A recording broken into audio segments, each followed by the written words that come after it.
Salut l'ami et bienvenue pour cette nouvelle vidéo. Oui, enfin, j'assemble, je monte, je crée mes propres roues. Mais la question surtout que tu dois te poser, c'est attention, pourquoi? Pourquoi fais-tu ça? Pourquoi te lances-tu dans une nouvelle galère? Pourquoi ne pas faire confiance à un vrai professionnel du montage de roues au final? Et en vrai, c'est une très bonne question. J'aurais pu faire confiance à un pro. En plus, je considère vraiment que le montage et l'assemblage, le rayonnage de roues, c'est vraiment un art à part entière dans le cyclisme, tout comme d'ailleurs la fabrication de cadres. Je mets ça à peu près au même niveau. Ça demande des connaissances et des choses qui sont assez spécifiques. Mais en fait, ce qui se passe, c'est que dans le milieu du fixie, c'est assez dur de trouver une paire de roues qui me correspond. Alors oui, j'ai les Mavic Ellipse Carbon qui sont incroyables, j'ai les H+ Son aussi avec les moyeux Santa Fixie. Mais à chaque fois, en fait, il y a toujours un petit compromis que je dois faire. Et je me suis dit, le seul moyen de ne pas faire de compromis, de créer une paire de roues qui me correspondent vraiment, qui correspondent à mon usage, c'est de l'assembler moi-même. Et donc aujourd'hui, ça va être une longue vidéo où on va faire ça. Petit disclaimer quand même avant qu'on commence, je ne suis pas un spécialiste. Je ne suis pas un professionnel, c'est la première paire de roues que je monte. Donc les pros du wheel building, dans les commentaires, n'hésitez pas à me dire si j'ai fait des choses mal, des petits conseils ou tout. J'ai essayé de vraiment lire le maximum de documentation là-dessus. Je vais aussi m'aider de pas mal de vidéos pour monter des roues, notamment Partool qui a fait une super série de vidéos sur la création de ses propres roues, le rayonnage de ses propres roues. Et je trouvais ça très important. Maintenant, on va commencer par la base, qui est donc quel matériel j'ai besoin et quels sont les choix que j'ai fait. Alors pour ce premier montage, je voulais pas prendre des pièces ultra haut de gamme, je voulais pas prendre des choses qui allaient me coûter des 100 et des 1000, et j'ai essayé de rester dans un budget raisonnable, que cela soit pour les composants de la roue, mais aussi pour les outils, parce qu'il a fallu que je m'équipe. Donc je voulais vraiment réduire le prix au minimum, tout en essayant d'avoir un wheelset qui soit qualitatif, on va dire au maximum. En termes de spec de ce wheelset, et c'est là où toute la question vient se poser. Combien de rayons, quel type de rayonnage, etc. Pour le rayonnage, j'ai choisi, on va dire, ce que j'ai sur quasiment toutes mes roues et ce qui, on va dire, a toujours correspondu à mon usage, c'est du 32 rayons, avant et arrière. C'est un bon compromis en termes de poids, en termes de résistance dans le temps, surtout avec mon gabarit. C'est même presque le minimum. Je suis parti là-dessus parce que pour moi, c'était ce qui était à peu près le plus standard possible. En termes de rayonnage, par contre, il y a une petite différence. À l'arrière, je suis bien en croisé par 3, qui va permettre de résister au mieux à la torsion du haut pignon fixe, notamment en skid, etc. C'est probablement le meilleur compromis. Par contre, à l'avant, je pars sur un rayonnage radial. Alors, c'est pas tant soit peu que ça soit plus résistant ou quoi que ce soit, c'est que c'est plus esthétique et offre quand même une rigidité latérale très très bonne. Là encore, on pourrait débattre de ce choix, clairement. Mais j'ai trouvé au fil des recherches un petit peu que, en tous les cas, pour ce que je voulais, ça pouvait être la meilleure configuration possible. Enfin, pour la longueur des rayons, oui, parce que il faut bien calculer la longueur des rayons avant de les acheter pour qu'ils soient pré-coupés, parce que je n'ai rien pour couper des rayons. J'ai utilisé l'outil de DT Suisse en ligne, qui tout simplement te permet, en fonction de différents paramètres, notamment ce qu'on appelle l'ERD, donc c'est-à-dire le rayon interne de ta roue, mais aussi en prenant tes moyeux, l'OLD, les différentes dimensions propres aux moyeux que normalement le fabricant de moyeux te communique. Ça calcule, et en fonction aussi de ton rayonnage bien sûr, ça calcule en fait automatiquement la longueur des rayons souhaités. Et donc j'ai pu choisir les bons rayons. Ça c'est un petit peu les bases de départ, sur quoi on part. Maintenant on va parler de tous les composants. Et le premier composant qui est vraiment le cœur de tout, c'est le moyeu. Alors pour toutes les pièces, je suis parti du côté de l'Asie et de la Chine plus particulièrement, tout simplement parce que ça permettait d'offrir en fait une qualité de composants bonne, mais tout en ayant des prix assez faibles. Donc côté moyeu, je suis parti sur un moyeu que j'ai trouvé qui est de la marque Ardently, marque au nom discutable, mais qui propose des moyeux vraiment très légers, plutôt intéressants. Donc voici le moyeu. Bien sûr, j'ai pris un moyeu rose en 32 trous et avec 2 pas de vis, donc chaque côté tu peux mettre un pignon fixe. De plus, un système de serrage par vis, ce que je trouve plutôt sympa. Et puis le moyeu a l'air plutôt solide, il est relativement léger, je vais te mettre le poids juste ici, voilà. Et c'est une bonne qualité. En plus, niveau tarif, c'est là où c'est plutôt cool. La paire, je te dis bien la paire de moyeux, on est sur 50 balles, livré à la maison. Voilà, donc je pense que on a mis les choses à plat. Ensuite, du moyeu, on se dirige vers le cercle, et pour aller vers le cercle, il faut des rayons. Et là, au niveau des rayons, c'est pareil, je suis parti du côté de la Chine, et là, il y a beaucoup de choses à déterminer en termes de rayons. Notamment, est-ce que c'est du straight pull ou du G-bend, donc straight pull, G-bend. Quel type de butted on veut, c'est-à-dire est-ce qu'on veut un diamètre constant sur toute la longueur du rayon, est-ce qu'on veut du double butted, c'est-à-dire qu'en fait, les diamètres aux extrémités sont plus épais que le diamètre au milieu, etc. J'ai un peu choisi la facilité et aussi le coût. J'ai pris en fait du straight gauge, c'est-à-dire en fait, il y a un seul diamètre, 2 mm tout le long. Alors c'est pas forcément les plus légers, clairement. Est-ce que c'est les plus résistants? Normalement oui, mais c'était vraiment une question de coût en l'occurrence. Et c'est du G-bend puisque en fait les moyeux sont pour du G-bend. Le straight pull c'est encore différent. Et pareil au niveau de la longueur, j'ai pu directement donner la longueur au fabricant et qui m'a envoyé en fait les rayons en bonne longueur. Et tu me connais, même si c'est un montage pas cher, je me devais de proposer un niveau de tuning digne de tension de chaîne et donc on a pris, tu vas probablement pas voir mais je te ferai des plans de coupe, des rayons un petit peu de tuning qui ont été coupés à la bonne taille et qui vont probablement être très très sympas sur ce montage. Les têtes de rayon aussi sont fournies avec, et ça, c'est pareil, c'est plutôt pratique. Le conseil qu'on m'a donné, prends toujours plus de rayons que ce que tu n'as besoin. Donc là, je fais 32 avant, 32 arrière, j'en ai pris 36 avant, 36 arrière, comme ça j'ai un spare de 4, au cas où j'en casse un au montage, ce qui peut arriver, mais aussi au cas où j'en casse un dans le futur. 72 rayons donc, m'ont coûté 77 €.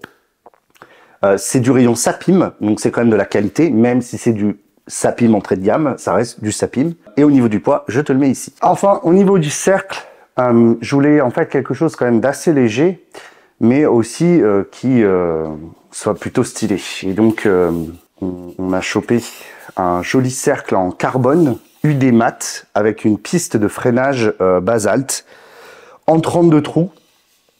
C'est assez classique. Elle est vraiment très très jolie, très bien finie. Au final, la paire de jantes livrée, je crois que c'était un peu plus de 200 €. C'est plutôt stylé et le poids, je te le mets ici. Voilà. Donc ça, c'est le poids pour une jante. Donc ça, c'était pour la partie, on va dire, accessoire. On va dire roue en elle-même. Maintenant, il y a aussi des outils dont on a besoin. Et c'est là où probablement les coûts s'envolent. Puisque les outils, en l'occurrence, sont des outils très spécifiques dont tu ne vas pas forcément tout le temps avoir besoin.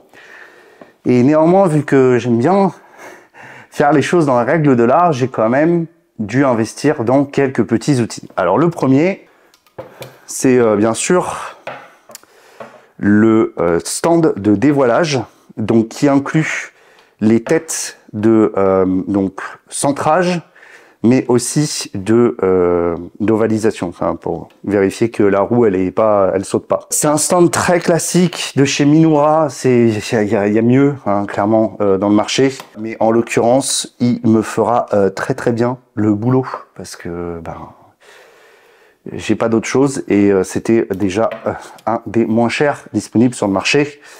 Donc on va faire avec. Et en plus je l'ai acheté d'occasion celui-là. Donc voilà. Donc ça c'est obligatoire. Ensuite, bien sûr, autre chose qui est quand même obligatoire, c'est une clé à rayon. Alors jusqu'à présent, je faisais avec une clé à rayon Decathlon, tu sais, où tu as plein de tailles différentes, mais bien sûr c'est pas ouf. Et donc j'ai chopé une clé à rayon plus spécifique qui va avec mes têtes de rayon. Là c'est du 3,2 mm je crois et voilà, c'est parfait. Ensuite, autre chose qui on va dire est vraiment spécifique au montage de roue, c'est ce tournevis satanique de chez Park Tools. En fait, tu le verras quand j'assemblerai la roue, mais en fait en gros c'est pour aller un peu plus vite pour visser les têtes de rayon à l'intérieur. Voilà, donc ça permet de voilà. Et le dernier qui est vraiment très très spécifique au montage de roue, c'est ça. Et ça, c'est un tensiomètre. Et en gros, ça te permet de mesurer la tension qu'il y a dans tes rayons et être sûr que tu es en accord avec les préconisations constructeurs. Donc, tu vois, tu as des abacs. Et donc, voilà, ça va être ça, quoi. De l'huile de lin. Alors, l'huile de lin, en fait, c'est pour les têtes, en fait. C'est pour les C'est pour ça, en fait. Il faut venir juste la chauffer un petit peu. Alors, on m'a dit de venir carrément la faire bouillir. Je suis pas ultra tranquille avec cet état de fait, mais on va venir bien le chauffer et on va venir, en fait, en mettre sur les têtes de rayon. Voilà. Pour, en fait, faciliter le montage. Dernier outil, c'est les lectures que j'ai eues, parce que forcément, je m'aventure pas là-dedans sans avoir rien lu. Sheldon Brown notamment a été une belle source de lecture, mais je crois que la vidéo, plus tous les autres youtubeurs qui ont fait beaucoup de vidéos. La vidéo que je vais utiliser, c'est celle de Parktool, encore une fois, qui est super bien faite, très explicative. Alors cette vidéo, je vais pas rentrer dans les détails de comment monter une roue, etc. Pour la simple et la bonne raison que déjà, ça prend trop de temps. C'est ma première montage de roue, donc je vais pas te faire un tuto sur comment monter une roue. Enfin, je veux dire, je suis pas legit. Je vais essayer de te prendre en vidéo les étapes clés, te montrer le montage, etc. On va commencer par la roue arrière, qui est techniquement la plus compliquée, même si je pense que la roue avant va être aussi compliquée, et en espérant que tout se passe bien. Donc, time-lapse, des petits moments clés, et voilà, et tu vas avoir différents angles parce que je vais mettre différentes caméras et notamment une petite GoPro sur moi pour que tu puisses voir ça proprement. Voilà, donc je te propose qu'on soundboard et comme on dit, il n'y a plus qu'à.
Alors, j'ai bien sûr fait une petite erreur et je vais te la partager. En fait, il faut commencer, donc la key spoke, le rayon clé, doit commencer un trou après la valve. Enfin, tu laisses un trou entre la valve et le premier le rayon clé. Et tu te doutes que je ne l'avais pas mis, donc j'ai dû tout redéfaire et tout refaire. Vaut mieux se planter là qu'à la fin.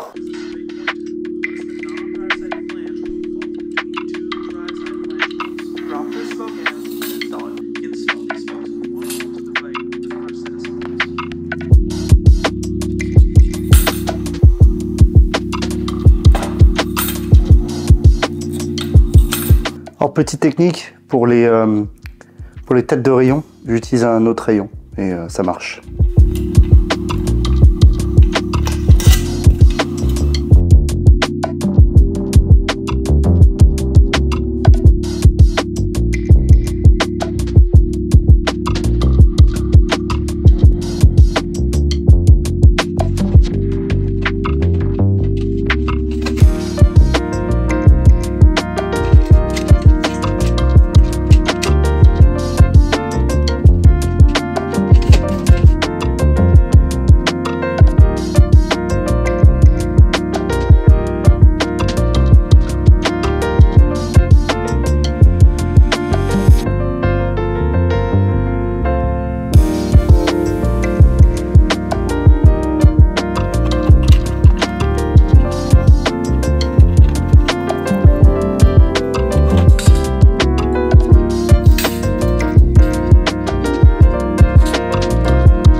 smooth.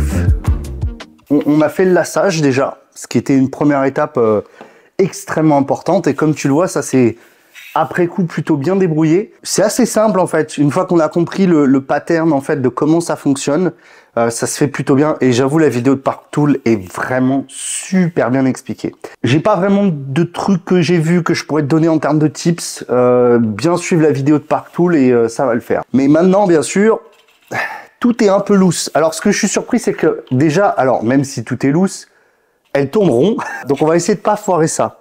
Donc là, la prochaine étape, eh bien, il va falloir prendre notre petit stand de dévoilage et on va maintenant mettre de la tension dans les rayons. Pour ce faire, en fait, la technique, c'est de commencer par se mettre sur un point neutre sur tous les rayons. Et ce point neutre, en fait, on va le trouver en tout simplement, tu vois, je sais pas si tu vois bien, mais en fait, il reste un pas de vis, en fait, visible. Et en gros, on va venir faire en sorte que les têtes de rayons couvrent entièrement ce pas de vis pour tous les rayons. Ce qui fait que tous les rayons seront au même niveau. Et ça, c'est important. Donc, on va commencer par ça. Et c'est là où, justement, cet outil va être très handy. C'est qu'on va pouvoir venir le faire simplement. Ça va être assez fastidieux. Une fois qu'on aura fait ça, on va pouvoir commencer à mettre de la tension dans les rayons.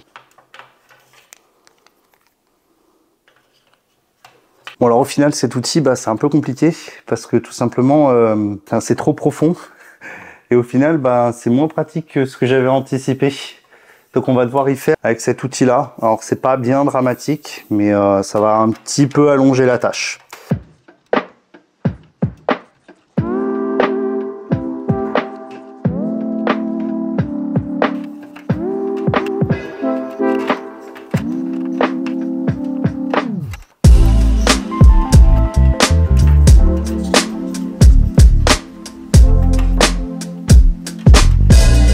Alors, l'idée maintenant, c'est de mettre de la tension progressivement à tous les rayons. C'est-à-dire qu'en gros, on va les tourner d'un tour pour commencer et petit à petit, à chaque fois, remettre un tour pour en fait construire la tension petit à petit. Ce que je disais, c'est qu'on peut commencer par 2 tours apparemment. Moi, je commence step by step. Je préfère pas brûler des étapes directement, d'y aller délicatement, on va dire, sur la roue. Une fois qu'on a fait une passe, on va venir un petit peu squeeze les rayons pour commencer à prendre un petit peu la mesure de la tension dans les rayons, comment elle se répartit. Bon là, c'est grave le bordel, mais on va le faire comme ça, étape par étape. Là, j'ai fait une première mise, je vais probablement y aller là sur 2 tours, et ensuite à chaque fois faire des squeezes en fait pour bien mettre en tension tous les rayons. Une fois que ça, ce sera bien fait, on va pouvoir justement commencer à corriger le voile, le saut, etc. Je te passe ça parce que c'est déjà expliqué dans plein de vidéos, mais il faut vraiment y aller étape par étape, surtout quand tu es un débutant comme moi. 2 days later.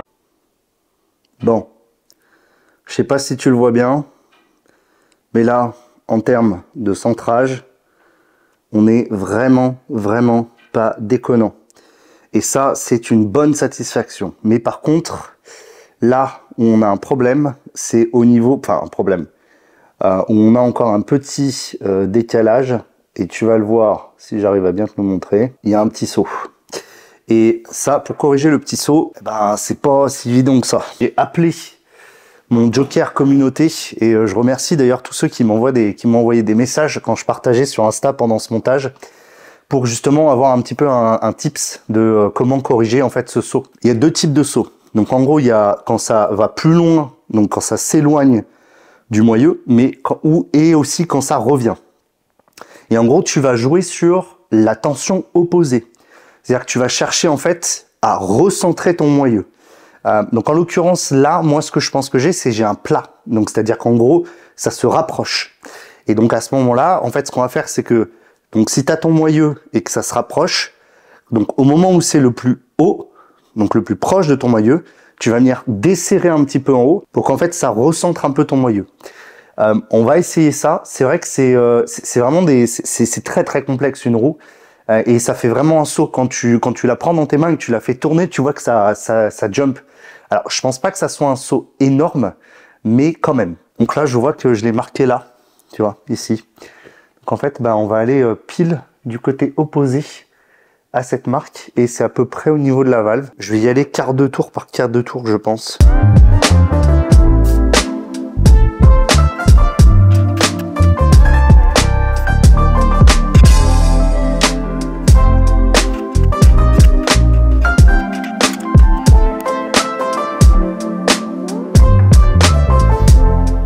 Bon, la différence entre le point le plus haut et le point le plus bas est maintenant presque ridicule.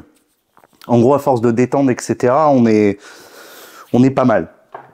Le voile est somme toute resté très correct. On pourra l'optimiser, je pense, encore un petit peu. Et ça, c'est toujours le cas, mais il faut savoir à un moment s'arrêter. Non, il faut parler de la tension et de la tension des rayons. Et ça, on va utiliser donc l'outil Park Tool. Mais on va aussi utiliser ma tablette, puisqu'en fait, sur ma tablette, je vais te montrer, j'ai donc ça. Et donc ça, c'est le site Park Tool et ce qui s'appelle le Wheel Tension App. Et en fait, je sais pas si tu vois bien, le Wheel Tension App, en fait, tu rentres le matériau de tes rayons, tu rentres le forme de tes rayons et tu rentres l'épaisseur. Ensuite, donc ça donne une conversion table. Donc tu vois, en gros, voilà, moi je sais qu'il faut que je rentre, je pense plus ou moins 24-25, tu vois, c'est ce que ça me donne en kilogrammes force, entre 24 et 25, ce sera un bon objectif. Et ensuite, tu rentres le nombre de rayons, droit à gauche, donc 16 et 16, et en gros, tu mets la tension que tu lis sur l'outil Park Tool. Et ça te donne en fait la variance. Moi, j'ai mis 10% parce que je suis assez exigeant, mais je sais que certains, en gros, 20% c'est bien. Tu peux aussi régler sur 15. Après, il faut pas non plus rentrer trop dans les détails. Là, j'avais fait un premier jet, mais là, je vais le recommencer. Et on va donc mesurer toutes les tensions de rayons que l'on peut observer et voir justement comment ça se comporte. Et ensuite, on adaptera, on augmentera ou diminuera en fonction donc des tensions. Et là, je te cache pas qu'on rentre dans les détails. Et c'est vrai que là, ça va devenir un petit peu finicky.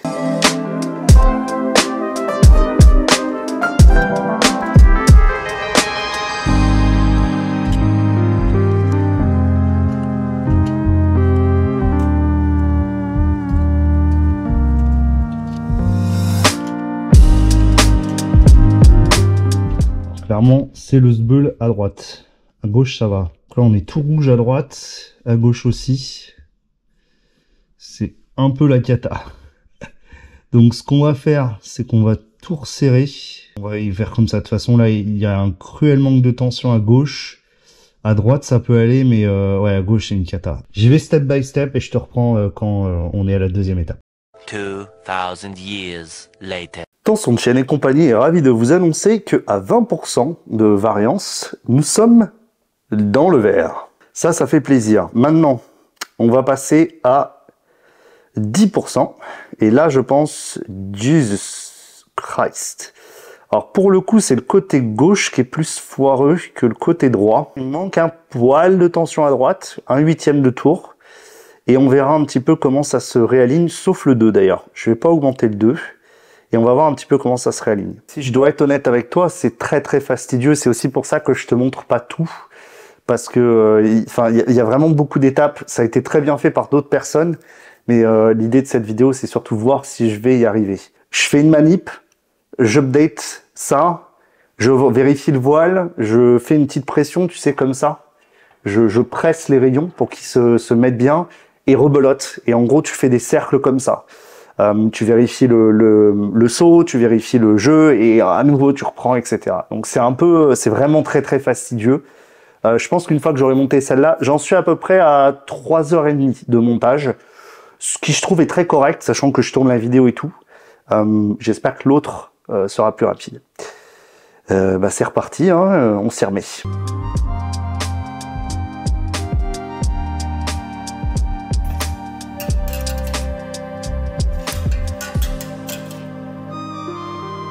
Ok. Là, on a tout entré. Update. Ouh, regarde-moi ça, boy. On est tout dans le vert. Et on est tout dans le vert à 10% de variance. Là, 10%. Est-ce que je peux dire que je suis plutôt fier de moi? On va pas s'enflammer. Il reste encore un truc à vérifier.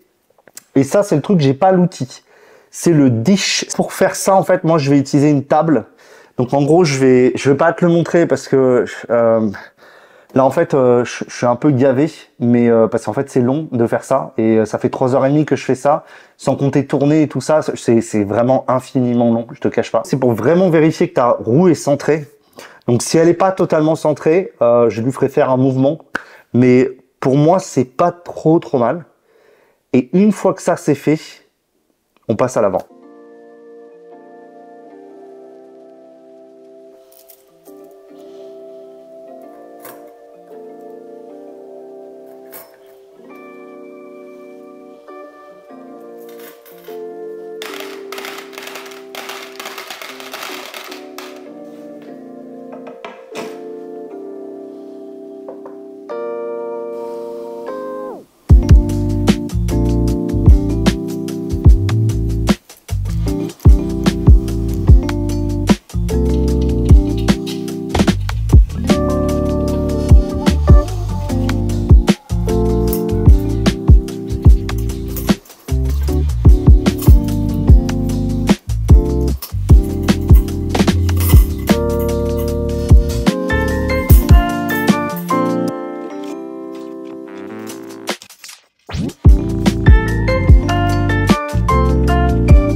Petit aparté dans cette roue avant qui a bien avancé. J'ai trouvé un petit peu une sorte de process une fois qu'on en est à la tension. Parce qu'en fait, le truc un peu compliqué, c'est que le Seat Park Tool va me donner en fait des rayons qui dévient trop de la variance. Donc en gros, j'ai dit une variance de 10%. Il va me noter par exemple, voilà, rayon 4, il part un petit peu trop, donc il faudrait que tu le resserres. Donc en gros, je prends rayon 4, je lui mets un tout petit coup, genre un quart, un huitième, suivant si c'est une grosse déviance, une grosse variance ou pas. Donc je fais ça pour tous les rayons qui sont en faute. Je viens malaxer mes rayons.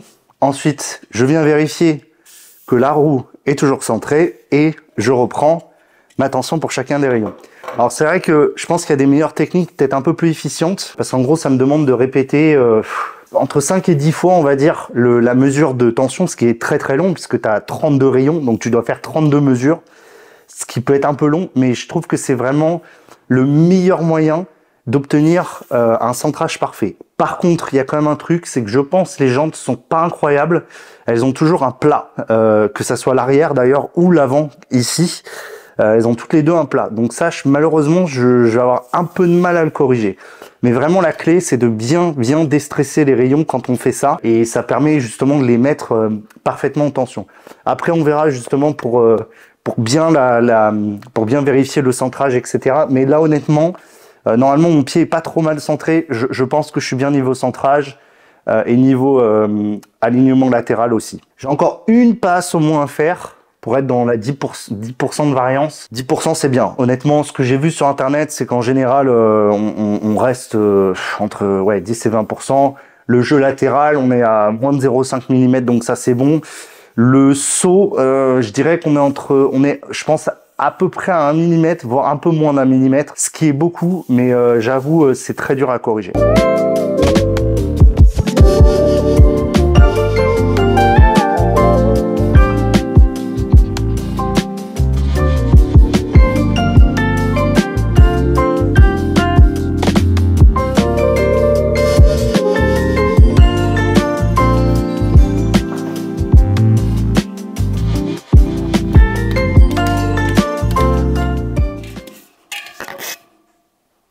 Et ben voilà, je te montre juste la deuxième roue finie, enfin la roue avant finie, tout simplement parce que la roue arrière, j'ai déjà fait quelques tests pour l'installation. On arrive à la fin de cette vidéo, cette première vidéo de montage de roue. Je pense qu'en ayant choisi des composants un petit peu entrée de gamme, je me suis probablement compliqué un petit peu la tâche. Je pense qu'en effet, quand tu as des moyeux de gamme, des rayons, bon, les sapines, ça va encore. Les jantes haut de gamme, etc., tu as peut-être moins de problèmes. La jante, normalement de base, doit être livrée quand même plutôt conforme, c'est-à-dire propre, pas un fond rond propre, etc. Les tolérances doivent être bien faites. Et là, je pense que les tolérances sont pas parfaites. Je sais pas encore si elles vont tenir dans le temps, mais c'était une sacrée expérience. Si je dois faire le bilan de cette longue vidéo, je sais c'était pas un tutoriel, je t'ai juste montré comment j'ai fait, comment j'ai appris en fait le processus. Le principal, c'est de prendre son temps. La roue avant, j'ai mis quasiment 6 heures à la faire, en incluant tout le setup. Vraiment prendre son temps, étape par étape. La vidéo Park Tool, je te la mettrai en description, est excellente en termes de rayonnage. Et ensuite, pour tout ce qui est prétention, etc., c'est vraiment clair. Tu fais rayonnage, mise au neutre, c'est-à-dire que tu mets à un point de référence tous tes rayons. Et ensuite, tu vas. Moi, j'ai fait 2 tours directs, 2 tours pour chaque tête de rayon. Ça l'a bien mis en prétention. Tu squeezes bien tes rayons. Et ensuite, tu vas demi-tour par demi-tour. Tu squeezes à nouveau, tu regardes. Ensuite, tu fais. Là, tu commences à être une étape plutôt claire. Ensuite, tu fais le voile, le saut. Et ensuite, là, tu commences à prendre les mesures de tension. Et hop, etc., etc. Pour le tout, le site Park Tool, en complément donc de la vidéo Park Tool, est absolument parfait pour justement voir les différences. Pour le site Park Tool, je te conseille de commencer par 20% de variance. Ne mets pas des bâtons à 10% de variance immédiatement. Pareil, et ils l'ont beaucoup répété dans la vidéo Park Tool, il faut savoir s'arrêter. Il y a un moment où tu ne pourras pas atteindre un voile plus faible que ce que tu as déjà, ni un saut plus faible que ce que tu n'as déjà. Donc il faut savoir s'arrêter. Je pense que c'est le plus important. Pareil pour la tension. Cet outil-là est bien, mais il n'est pas précis du tout. C'est simple, entre 24 et 25, je crois que tu as quasiment 10 kg force. C'est énorme, ou 15 même. Bon, faut faire attention. À l'avant, j'ai mis un peu moins de tension dans les rayons, puisque c'est quand même la roue qui prend un peu moins. Je suis resté, je crois, à 23 sur le truc, donc ça doit faire à environ une centaine de kilogrammes force. À l'avant, à l'arrière, j'ai mis beaucoup plus, hein, forcément. Ça donne des roues qui sont plutôt propres. Prendre son temps, ça veut dire aussi prendre son temps pour choisir ses composants. Et ça, c'est vraiment hyper important parce que la longueur des rayons, c'est clé. Si tu as des rayons qui sont pas à la bonne longueur, ça va devenir rapidement une galère. Moi, j'ai eu la chance de bien calculer ça. L'outil en ligne d'été suisse est excellent. Faut être sûr que le fabricant de ton moyeu et de tes jantes te donne les bonnes dimensions. Mais pour le coup, les vendeurs AliExpress ont fait bien leur boulot et j'avais toutes les dimensions dont j'avais besoin. Sois sûr d'utiliser les bons outils aussi. Choisis bien les outils. Le pied, le stand Minora est très bien. T'as pas besoin forcément d'un pied, un stand incroyable. Par contre, quelque chose que tu as besoin, qui doit être de très très bonne facture, c'est les clés à tête de rayon. Ça vraiment, il faut pas lésiner dessus. Je suis un peu dégoûté puisque je pensais vraiment utiliser le tournevis Park Tool pour pouvoir visser plus vite. Et tu as vu, au final, je l'ai fait avec la clé à rayon parce qu'au final, le tournevis, c'était pas super pratique. Mais au final, ça n'a pas vraiment posé de problème. Je suis pas sûr que j'ai perdu plus de temps que ça. Je pense que sur les jantes un peu plus fines, c'est beaucoup plus facile de faire tourner rapidement. Mais encore une fois, prendre son temps pour ses premières routes, c'est le plus important. Là, en plus, avec la vidéo, forcément, tout a pris beaucoup plus de temps. Ça a décuplé la durée. Mais n'empêche, ça se fait pas en 10 minutes. Je pense qu'une fois que j'aurai eu l'habitude d'en faire quelques-unes, je vais prendre forcément beaucoup moins de temps. Je sais que à force de discuter avec vous, et d'ailleurs, je tenais à vous remercier, tous ceux qui m'ont envoyé des messages sur Insta, etc. C'est vraiment incroyable. Merci beaucoup de m'avoir aidé. Ça m'a vraiment aidé à choisir les bons trucs, à pas faire d'erreurs, etc. Dernier conseil, le plus important, être bien installé. Parce que vous allez faire vraiment des tâches répétitives et c'est important d'être dans une position confortable. Il y a des moments où en fait j'étais tellement crispé que voilà, t'as dû voir à ma tête dans tous les rushs que je t'ai montré que j'étais vraiment concentré. Donc ça, c'est le plus important. Mais au final, on en sort avec des magnifiques roues tuning. Je pense qu'on les verra mieux en plein soleil. J'espère vraiment qu'elles vont tenir parce que maintenant, c'est bien beau. J'ai réussi à les monter. Donc ça, c'est la première étape. J'ai réussi à monter mes roues. J'ai réussi à faire en sorte que la tension soit bonne, etc. La deuxième étape et la plus importante, c'est les rouler. Mais ça, ce sera l'épisode 2. Et honnêtement, j'ai quand même bon espoir de pouvoir faire pas mal de kilomètres sur ces roues. C'est tout pour cette vidéo. Je me casse.